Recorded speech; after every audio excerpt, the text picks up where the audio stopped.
Hello and welcome to Dynamic Study. Today I will discuss about the important topic of Constitution of India, Fundamental Rights.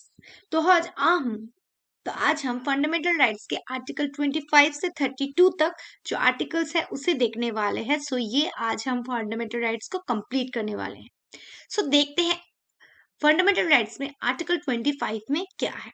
Okay, यहाँ पर बताया गया है right to freedom of religion, मतलब आपके पास अधिकार है अपना धर्म पालन करने का। 25 में बताया गया है फ्रीडम, मतलब आर्टिकल 25 टू 28, ये जो राइट्स है इसे कहते हैं हम right to freedom of religion. मतलब इसके अंदर आप फ्रीली आपका रिलीजन जो है वो उसे प्रैक्टिस कर सकते हैं in India.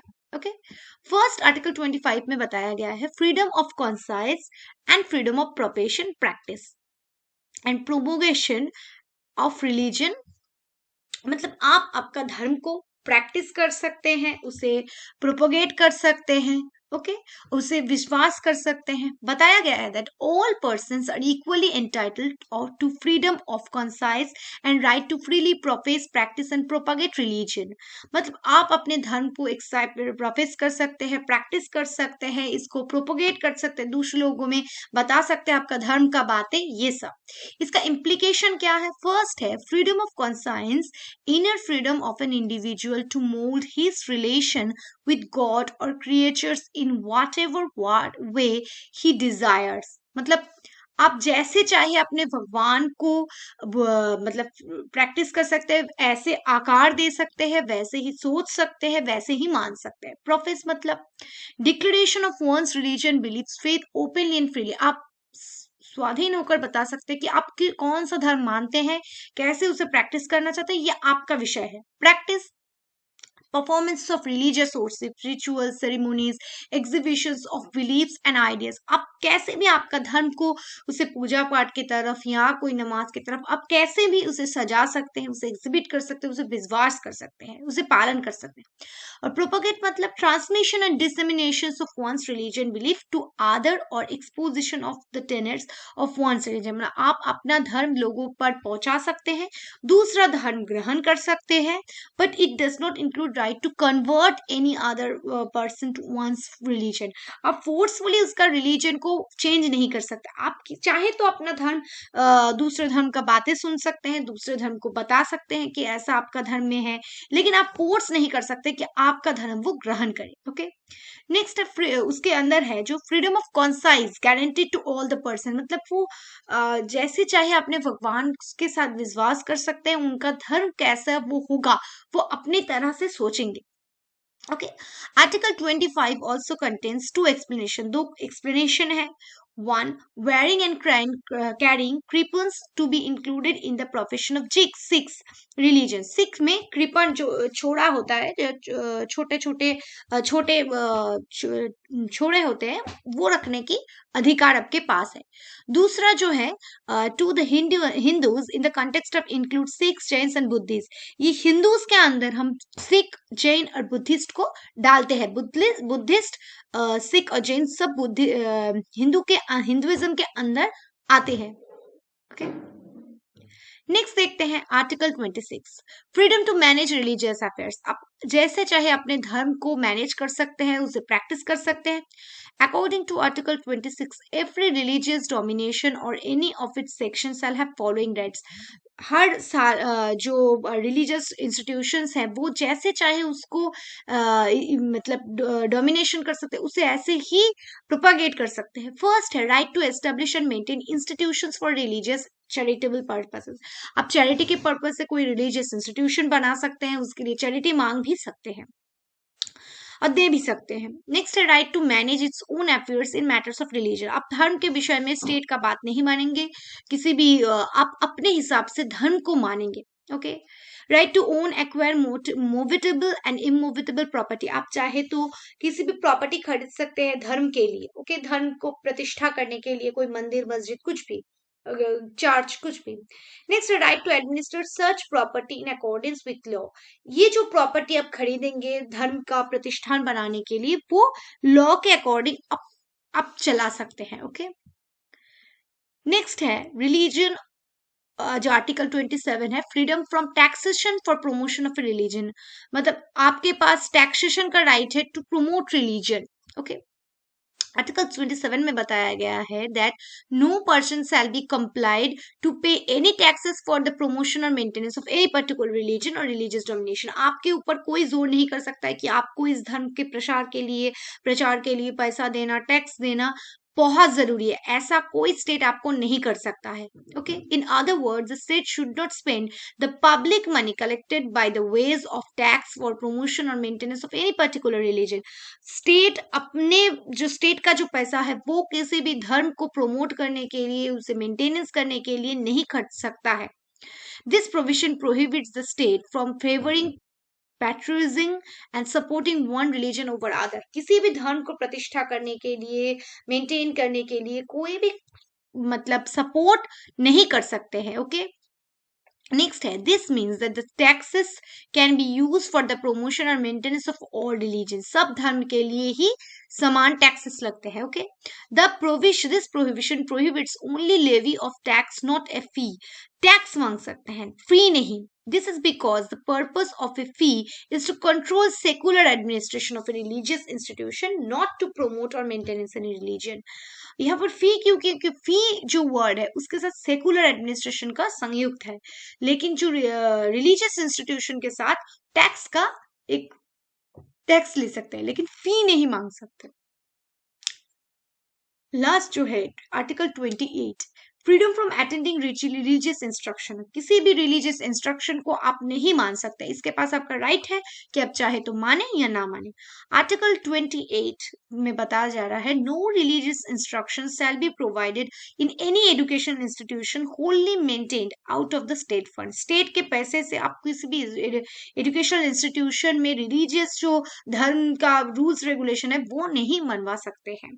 However, these provisions shall not apply to an educational institution administered by the state but established under any endowment or trust requirement imparting religious instruction in such institution। जो धर्म के basis पर जो institution बने गए हैं वहां पर आप कर सकते हैं, रूल्स रेगुलेशन बना सकते हैं, लेकिन जो इंस्टीट्यूशंस धर्म के बेसिस पर बने हैं, सॉरी स्टेट के द्वारा बनाए गए हैं, वहां पर आप कोई भी रूल्स रेगुलेशन स्टूडेंट के ऊपर नहीं छोड़ सकते हैं। ओके, नेक्स्ट है आर्टिकल 29। यहाँ पर बताया गया है कल्चरल एंड एजुकेशनल राइट्स। जो माइनॉरिटीज के पास कुछ राइट्स है वो कल्चर को, अपने कल्चर को और एजुकेशनल राइट्स के ऊपर सिर्फ माइनॉरिटीज के लिए, protection of interest of the minorities, सिर्फ माइनॉरिटीज के राइट्स को प्रोटेक्ट करेंगे। आर्टिकल 29 में बताया गया है कि यहाँ पर क्या होता है, जो माइनॉरिटीज है उनके प्रोटेक्शन दिया जाता है। तो बताते हैं क्या बताते हैं आर्टिकल 29 में बताते हैं that provides that any section of citizens residing in any part of the India having a distinct language, script, culture of its own shall have the right to conserve the same। उसे protection करने की, उसे रखने की उसके पास right है। वो किसी भी देश के किसी भी पार्ट पे रहती हो, किसी भी लैंग्वेज, किसी भी धर्म को मानती हो, उसके पास राइट है उसे कंजर्व करना। Further, no citizen shall be denied admission into any education institution maintaining by the state और receiving aid out of the state funds on the ground of any religion, race, caste or language। किसी भी citizens के पास कोई शैल be denied admission into educational institution. जो educational institution है वो state के द्वारा अगर वो मेंटेन किया जाता है, सो ऐसा अधिकार है, मतलब नो सिटीजन्स, कोई भी नागरिक को शैल बी डिनाइड एडमिशन, उसे एडमिशन भी डिनाइड नहीं कर किया जा सकता है जो स्टेट द्वारा स्टेट फंडेड इंस्टीट्यूशन है वो अगर किसी भी धर्म से हो, इसलिए। ओके, फर्स्ट में क्या बताता है, फर्स्ट प्रोविजन में प्रोटेक्ट करता है जो right of group, while second perceive the guarantees of rights of the citizen. पहले रोका जाता है, किसी भी क्षेत्र में आपको रोका नहीं जाएगा, और दूसरे में आपको प्रोटेक्शन दी जाती है कि इसमें आपके पास अधिकार है। Article 29 protection of both religious minorities as well as linguistic, religious और लिंग्विस्टिक दोनों माइनॉरिटीज को मिलती है। Supreme court also held that the right to conserve the language include the rights to aggregate for the protection of the language. मतलब supreme court के पास right है जो लैंग्वेज या रिलीजन वो पीछे है उसे प्रोटेक्ट करना। ओके, नेक्स्ट देखते हैं। ओके, नेक्स्ट है राइट आर्टिकल 30 में बताते हैं right of minorities to establish and administer education institution. जो माइनॉरिटीज है वो अपने हिसाब से एक इंस्टीट्यूशन एस्टेब्लिश कर सकते हैं, उसे एडमिनिस्ट्रेशन कर सकते हैं, वो लिंग्विस्टिक हो या रिलीजियस हो। All the minorities shall have the right to establish and administer education institution of their choice. वो अपने चॉइस के एजुकेशन इंस्टीट्यूट को एस्टेब्लिश कर सकते हैं, मेंटेन कर सकते हैं। In granting aid, the state shall not discriminate against any educational institution managed by any minority.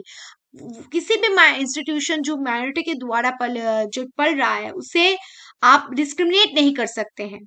Next है the right under article 30 also includes the right of the minority to impart education to its citizen children in its own language. मतलब आप अपने भाषा के हिसाब से अपने बच्चे को पढ़ा सकते हैं। जो माइनॉरिटीज हैं वो अपने लैंग्वेज का उनके पास अधिकार है कि वो अपने बच्चे को अपने लैंग्वेज में पढ़ाए।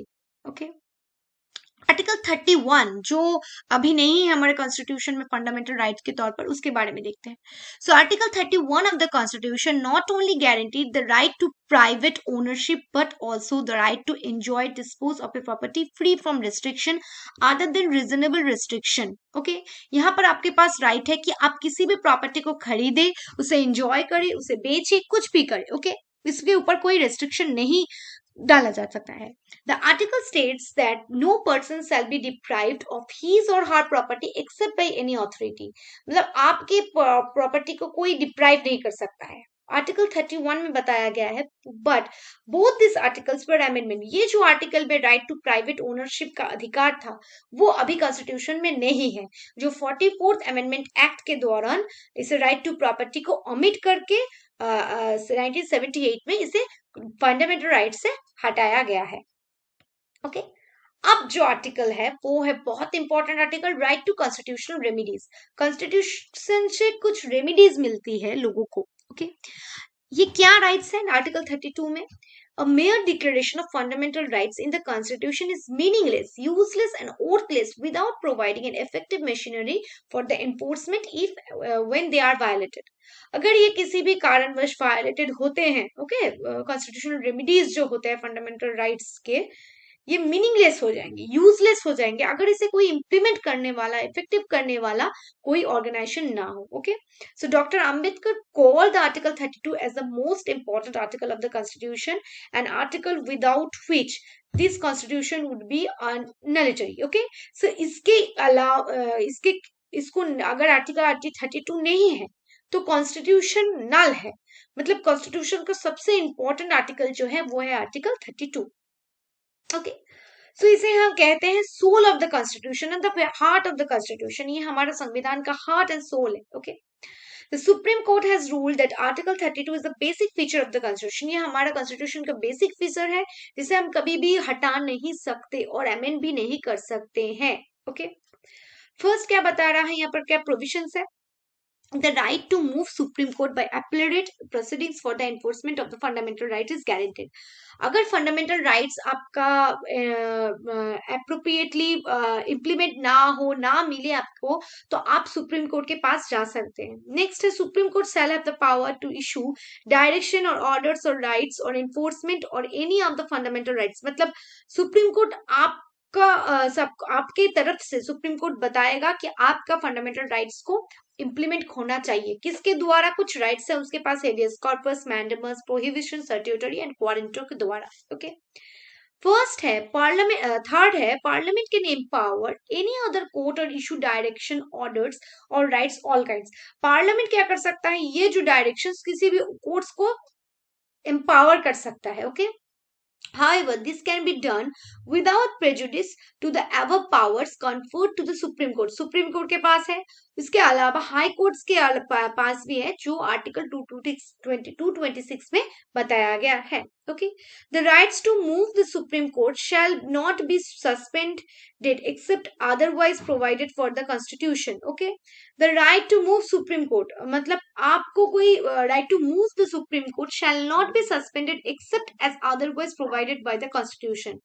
Thus, the Constitution provides that the President can suspend the right to move any court or enforcement of fundamental rights during national emergency. Okay, the right to move the supreme court के पास आप जा सकते हैं. Shall not be suspended, आपको suspend नहीं किया जाएगा except as otherwise provided by the constitution, अगर कॉन्स्टिट्यूशन में नहीं बताया गया हो.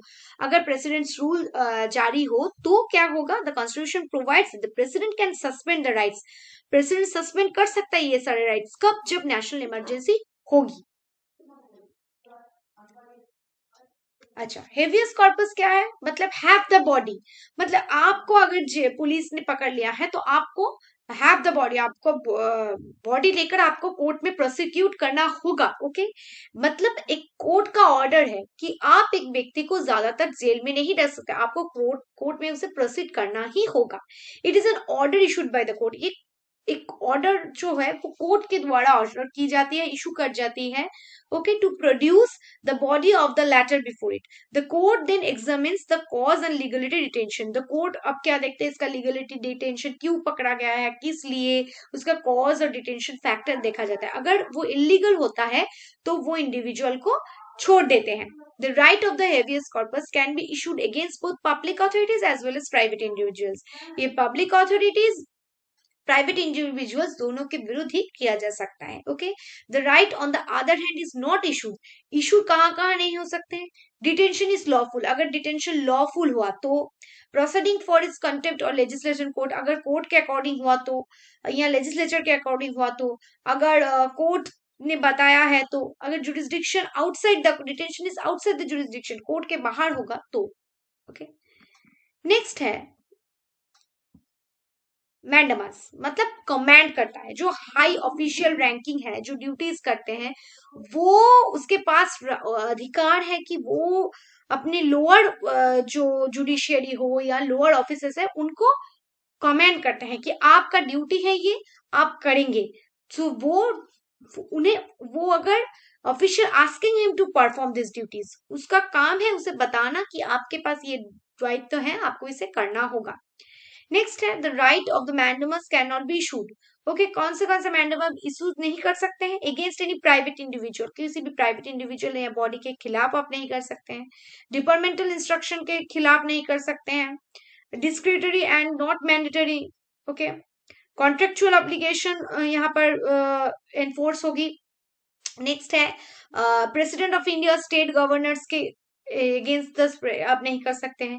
चीफ जस्टिस के against, high court acting chief justice के अगेंस्ट आप नहीं कर सकते हैं. ओके, नेक्स्ट है प्रोहिबिशन. ओके, प्रोहिबिशन में क्या बताया जा रहा है, प्रोहिबिशन में बताया जा रहा है लिटरली मीन्स टू प्रोहिबिट, आप उसे रोक रहे हैं. ओके, प्रोहिबिट करना, सॉरी. ओके, सॉरी, प्रोहिबिशन मतलब आप उसे रोक रहे हैं. कोई ऐसा अथॉरिटी है जिसके पास पावर नहीं है उस काम के लिए, आप उसे रोक रहे हैं कि आपके पास ये राइट नहीं है, आप नहीं कर सकते हैं. मतलब फॉरबिड करना, रोकना. हायर जो कोर्ट है, लोअर कोर्ट को बताते हैं कि ये इख्तियार के आपके बाहर है, ये सिर्फ इस कोर्ट के अंदर है. सो यहाँ पर जो प्रोहिबिशन है, एक्टिविटीज को रोका जाता है. ओके, अगेंस्ट जुडिशियल और क्वासी जुडिशियल अथॉरिटी के खिलाफ. ये अगेंस्ट एडमिनिस्ट्रेटिव अथॉरिटीज, यहाँ पर एडमिनिस्ट्रेटिव अथॉरिटी या लेजिस्लेटिव बॉडीज या प्राइवेट इंडिविजुअल्स इंक्लूडेड नहीं है. यहाँ पर जो जुडिशियल और क्वासी जुडिशियल इंस्टीट्यूशन है उसके खिलाफ होती है. ओके, सर्टिट्यूटरी मतलब आप सर्टिफाई कर रहे हैं, आप बता रहे हैं कि इसके पास वो राइट है, वो कर सकते हैं ये काम. जैसे कि लोअर कोर्ट्स के ऊपर हाई कोर्ट्स क्या करते हैं, लोअर कोर्ट को बता देते हैं या ट्राइब्यूनल को बता देते हैं केस जो एक पेंडिंग है वो बताते हैं, उनके पास ये राइट है कि वो ये काम कर सकते हैं. ओके, ओके, जुरिस्डिक्शन, इसके पास ये अधिकार है कि आप ये काम कीजिए. अनलाइक प्रोहिबिशन, ओके, उसे प्रिवेंट करना. ओके, उसे उसे बताना, सर्टिफाई कर देना कि आपके पास ये राइट है, आप कर सकते हैं.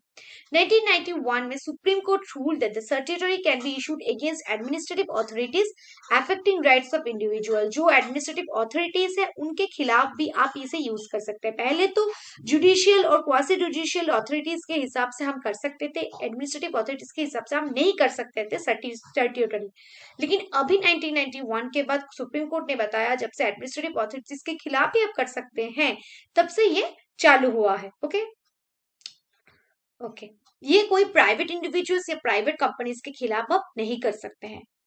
लास्ट जो राइट है वो है वारंट टू, मतलब बाय व्हाट अथॉरिटी, आपके पास क्या अधिकार है, किससे आप कर रहे हैं। Okay, it is issued by the court to inquire into legality of a claim of a person to a public offense. आपने कोई पब्लिक ऑफेंस किया हो तो आपके खिलाफ बाई व्हाट अथॉरिटी, आपके पास क्या अधिकार है कि आप ये डिसीजन ले रहे हैं। सो वो लीगलिटी ऑफ द पर्सन और ग्रुप उसे देखता है कि इलीगल तरीके से वो काम तो नहीं कर रहा है। The right can be issued only in case of substantive public office of a permanent character created by the statute of a constitution। देखता है कि उसके पास वो पावर है या नहीं। ओके, और ये सिर्फ केसेस मिनिस्टर्स और ऑफिसर्स और प्राइवेट, बच्चे it can not be issued in the cases of ministers officers और प्राइवेट ऑफिस के खिलाफ आप नहीं कर सकते हैं। सिर्फ आप देखेंगे, चेक करेंगे कि आपके पास जो पब्लिक ऑफिस जो ये काम कर रही है उसके पास ये लीगल राइट्स हैं कि वो ये काम करे या ना करे। सो उनके पास ये राइट है या नहीं है, ये देखने का काम सुप्रीम कोर्ट के पास है। और हाई कोर्ट, सुप्रीम कोर्ट के पास है आर्टिकल 32 के अकॉर्डिंग, और हाई कोर्ट के पास जो ये जो राइट है वो है 226 आर्टिकल के according. So that's the lecture. Thank you. हमने आज फंडामेंटल राइट्स को कंप्लीट कर दिया है।